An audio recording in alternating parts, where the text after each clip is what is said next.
Hello दोस्तों। उम्मीद करती हूँ आप सब अच्छे होंगे। अगर आपने अभी तक मेरे चैनल को सब्सक्राइब नहीं किया है तो प्लीज़ जल्द से जल्द मेरे चैनल को सब्सक्राइब करें। आज हम इस वीडियो में 10 सबसे ज़रूरी बातें जो किशोरों और युवाओं को जीवन में हमेशा याद रखनी चाहिए वो लेकर आए हैं। 16 से 25 के बीच की उम्र वह उम्र होती है जिसमें हमारे संपूर्ण जीवन की पृष्ठभूमि तैयार होती है। यही वह उम्र होती है जिसमें हम नई नई चीज़ें सीखते हैं, हमारे अंदर नई नई आदतें विकसित होती है।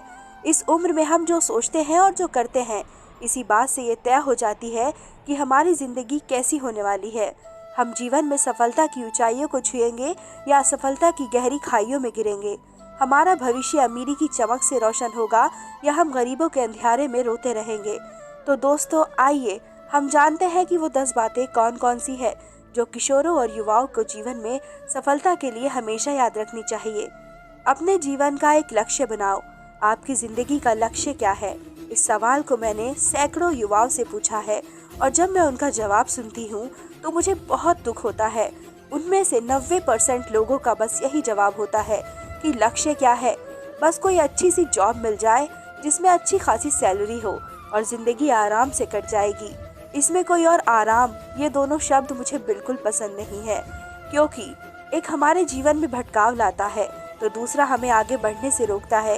यही वह मनहूस शब्द है जो हमारी जिंदगी को बर्बाद करने में महत्वपूर्ण भूमिका निभाते हैं।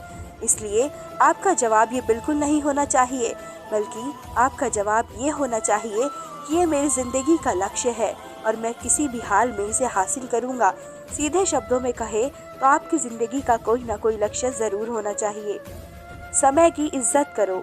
समय इस दुनिया की सबसे कीमती चीज़ है जो हम सबको मुफ्त में मिलती है, लेकिन दिक्कत ये है कि अगर ये एक बार चला जाए तो दोबारा लौटकर वापस नहीं आता।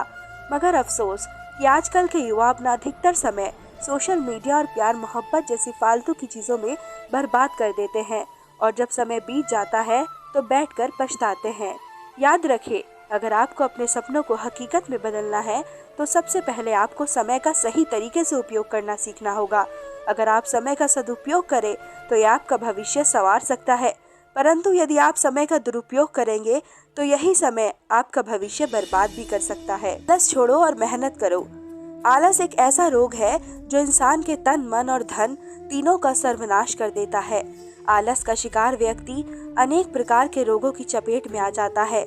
आलसी व्यक्ति का मन हमेशा नकारात्मकता से घिरा रहता है। आलस का शिकार व्यक्ति कर्तव्य विमूढ़, आराम मतलबी और कामचोर बन जाता है, इसलिए वह मेहनत करने से कतराता है। किशोर और युवा वर्ग के लिए तो आलस एक अभिशाप सिद्ध होता है, क्योंकि वे आलसपन के कारण अपने कामों को टालते हैं या फिर देरी से करते हैं। वह कभी सर्दी के मौसम में ठंड का बहाना बनाकर तो कभी गर्मी के मौसम में गर्मी का बहाना बनाकर अपना काम टालते रहते हैं। वह कभी नींद का तो कभी खराब मूड का बहाना करके अपने काम से भागते रहते हैं, जिसके परिणाम स्वरूप वह पढ़ाई में पिछड़ जाता है, परीक्षा अथवा करियर में असफल भी हो जाता है। अतः हमें आलस को त्याग कर मेहनती बनना चाहिए। हर पल सीखते रहो। इस दुनिया में इतना कुछ है सीखने के लिए, समझने के लिए और जानने के लिए। यदि हम जीवन भर पढ़ते और सीखते रहे तो भी सब कुछ जान नहीं पाएंगे, क्योंकि जीवन परिवर्तनशील है। यहाँ हर दिन हर पल नई नई चीज़ें सामने आती रहती है। अतः कभी भी ये समझकर ना बैठे कि आपने सब कुछ सीख लिया है, वरना आप जीवन में औरों से पीछे छूट जाएंगे। यदि आपको शिक्षा और तकनीक के क्रांति के दौर में जीवन में कामयाब होना है तो हमेशा अपडेट रहिए। हर पल नई नई बातें सीखते रहिए और नए परिवर्तन को अपनाते हुए आगे बढ़ते रहिए। आमदनी से कम खर्च करो। प्रतिस्पर्धा और महंगाई के इस दौर में पैसे की अहमियत वही व्यक्ति जानता होगा जिसके पास इसकी कमी है, और इसमें कोई दोहराहे नहीं है कि दुनिया की आधी आबादी गरीबी और आर्थिक तंगी से जूझ रही है। मगर कुछ नासमझ लोगों की आदत होती है कि पैसा हाथ में आते हुए उन्हें खुजली होने लगती है, और जब तक वे हाथ में आई पूरी राशि को खर्च नहीं कर देते तब तक उनकी खुजली दूर नहीं होती। युवावस्था में भी ऐसा ही था, परंतु आज जब मैं पीछे मुड़कर देखती हूँ तो पैसों की अहमियत समझ आती है। काश ये बात मुझे पहले समझ आ जाती तो मैं अपने माँ बाप के पसीने की कमाई गैर ज़रूरी चीज़ों पर बर्बाद नहीं करती। बहरहाल मैं तो इस बात को समझ गई हूँ और ये ज़रूरी है कि आप भी पैसे की अहमियत को समझें। और हाँ, मुझे पता है कि पैसा खर्च करने के लिए ही कमाया जाता है, लेकिन मैं उस पैसे की बात नहीं कर रही जो आप अपने या अपने परिवार की ज़रूरतों पर खर्च करते हैं। मैं आपको कंजूस या मक्खी चूस होने के लिए नहीं कह रही हूँ। मैं तो उन पैसों की बात कर रही हूँ जो आप गैर ज़रूरी चीज़ों पर लुटा देते हैं। हो सकता है कि आप बहुत अमीर हो, आपके पास पैसों की कोई कमी ना हो, परंतु एक हकीकत ये भी है कि वक्त का कोई भरोसा नहीं, ये कभी भी बदल सकता है। इसलिए ज़रूरी है कि आप अपने खर्चों का समय समय पर विश्लेषण करें और गैर ज़रूरी खर्चों को बंद कर दें। वैसे अगर आपके पास ज़्यादा पैसा है तो कुछ अच्छे कामों पर भी खर्च कर सकते हैं या शेयर बाजार में इन्वेस्ट भी कर सकते हैं। अच्छे लोगों की संगति में रहो। कहते हैं कि किसी व्यक्ति का व्यक्तित्व क्रमश उन 5 लोगों के व्यक्तित्व का मिश्रण होता है जिनसे साथ में अपना अधिकांश समय व्यतीत करता है। अर्थात हमारे विचार, व्यवहार और चरित्र वैसे ही होते हैं जैसे लोगों के संगति में हम रहते हैं। आप चाहे इस बात को माने या ना माने, परंतु ये सच है। लॉ ऑफ अट्रैक्शन का सिद्धांत यहाँ भी काम करता है और मैंने स्वयं इस बात को अनुभव किया है। इसलिए मैं ये बात दावे के साथ कह सकती हूँ कि अच्छी संगत का हमारे ऊपर अच्छा प्रभाव पड़ता है और बुरी संगत का बुरा प्रभाव पड़ता है। आपने देखा होगा, फल बेचने वाले लोग सड़े हुए सेबों को बाकी अच्छे सेबों से अलग कर देते हैं, क्योंकि एक सड़ा हुआ सेब सारे सेबों को खराब कर सकता है। तो अगर आप हमारी बात समझ गए तो अच्छे लोगों की संगत में रहो, क्योंकि सुनहर का कचरा भी बनिए के बादाम से महंगा होता है। रिस्क लेने से पीछे मत हटो। कहते हैं कि जिंदगी हर लूजर को विनर बनने का मौका ज़रूर देती है।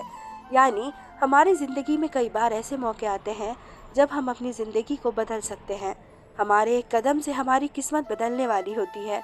सफलता और खुशहाली की नाव हमारे कदमों से चंद दूरी पर होती है, परंतु हम किसी अनजाने भय और आशंका से भयभीत होकर जोखिम लेने से पीछे हट जाते हैं और उस अवसर के निकल जाने के बाद हमें यह एहसास होता है कि काश हम उस समय सही निर्णय ले पाते।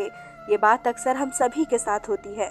हमने भी अपने जीवन में ऐसे कई अवसर गंवाए हैं जिसका मुझे आज भी अफसोस होता है। पता नहीं क्या होगा, इस भय और उलझन के कारण हम जोखिम उठा नहीं पाते। हम वहीं के वहीं रह जाते हैं और कोई दूसरा उस अवसर का लाभ उठा लेता है। एक बात हमेशा याद रखें, किसी काम को ना करके पछताने से कहीं बेहतर है उस काम को करके पछताना, क्योंकि यदि उस काम को करके हमें सफलता ना भी मिली तो तजुर्बा ज़रूर मिलेगा और तजुर्बा भी सफलता से कम कीमती नहीं होता। तो जीवन में कभी भी रिस्क लेने से पीछे मत हटो। चुनौतियों का सामना करो। आप चाहे अमीर हो या चाहे गरीब हो, चाहे बच्चे हो या चाहे वृद्ध हो, आज इस दुनिया की कड़वी सच्चाई जान ले, जीवन एक संघर्ष है। यहाँ सफलता की बात छोड़िए, आपको यहाँ रहना है तो हर पल संघर्ष करना होगा। आपको हर पल संघर्ष करना होगा, पेट भरने के लिए, जीने के लिए और अपने वजूद के लिए। इस दुनिया में हर पल हर जगह चुनौती है और यदि आपको यहाँ रहना है तो आपके पास सिर्फ 2 विकल्प है। आप या तो इसे बहादुर योद्धा की तरह इस चुनौती को स्वीकार करें या कायरों की तरह दुनिया छोड़ दें। फैसला आपके हाथ में है, लेकिन एक बात हमेशा याद रखें, यदि आप आज चुनौतियों के आगे हार गए तो सारी जिंदगी इसके सामने घुट घुट कर जीना होगा, क्योंकि जीवन में चुनौतियां तो कभी खत्म नहीं होगी। तो जब दोनों ही स्थितियों में लड़ना ही है तो क्यों ना लड़कर मरे। हारे तो वीर गति मिलेगी और जीते तो सर पर ताज सजेगा। एक टाइम में एक ही जगह फोकस रखे। आजकल के युवा वर्ग में धैर्य और फोकस की बहुत ही ज्यादा कमी है। वह किसी भी एक विषय अथवा काम पर लंबे समय तक टिक नहीं पाते। यही कारण है कि उन्हें कई बार अपनी पढ़ाई, करियर और जॉब में असफलता का मुंह देखना पड़ता है। 2010 में आई हार्वर्ड यूनिवर्सिटी की एक स्टडी बताती है कि एक सामान्य व्यक्ति का दिमाग औसतन 47% समय भटकता रहता है। कोई काम करते वक्त, पढ़ाई के समय या भोजन करते हुए भी हम दूसरी चीज़ों के बारे में सोच रहे होते हैं। हम होते कहीं और है और हमारा ध्यान कहीं और ही होता है। यूँ कहे कि हम बेहोशी के हालात में जी रहे होते हैं। हमारा मन किसी एक चीज़ पर ठहरता ही नहीं है। इसी मन के साथ हजारों लाखों लोग सफलता के लिए प्रयत्न करते हैं, परंतु सफलता उन्हीं लोगों को मिल पाती है जिनका मन स्थिर और एकाग्रित होता है। सफलता केवल उन्हीं को मिलती है जो इधर उधर भटकने के बजाय किसी एक काम पर फोकस करते हैं। तो यदि आपको किसी काम में सफलता प्राप्त करनी है तो आपको केवल उसी काम पर फोकस करना होगा। यदि आपके अंदर फोकस की कमी है तो आप ध्यान और मेडिटेशन करके उसे बढ़ सकते हैं। नशे से दूर रहो। नशा आजकल युवाओं की बर्बादी का सबसे बड़ा कारण बनता जा रहा है। जब हम किशोरों और युवाओं को गोलियों और चौराहों पर सिगरेट, गुटखा इत्यादि का सेवन करते हुए देखते हैं तो हमारा मन दुख, करुणा और क्रोध के भाव के साथ होता है। तो हमारे मन दुख, करुणा और क्रोध के भाव साथ आते हैं। ये कैसी नादानी और मूर्खता है जो ये लोग जानबूझकर अपने हाथों ही अपना जीवन बर्बाद करने में लगे हैं। शायद वे इस बात से अनभिज्ञ होते हैं कि नशा उनके मन और धन को अंदर ही अंदर तबाह कर रहा है। दोस्तों, नशा एक ऐसा दलदल है जिसमें अगर कोई एक बार उतर गया वह उसमें धंसता ही चला जाता है। नशा करने वाले एक व्यक्ति के साथ उसका परिवार भी उसका संताप भोगता है और उसका खुद का जीवन बर्बाद हो जाता है। इसलिए ना शौक के लिए, ना दोस्तों की बात रखने के लिए और ना ही किसी तनाव या बेवफा प्यार को भुलाने के लिए किसी भी हाल में नशा ना करें। आपका जीवन इन सब चीज़ों से कीमती है। आप इसे इन छोटी मोटी चीज़ों के लिए बर्बाद नहीं कर सकते। आज से आप बहाने बनाना छोड़ देंगे। उम्मीद करती हूँ आप सबको ये बातें समझ आई होंगी। धन्यवाद।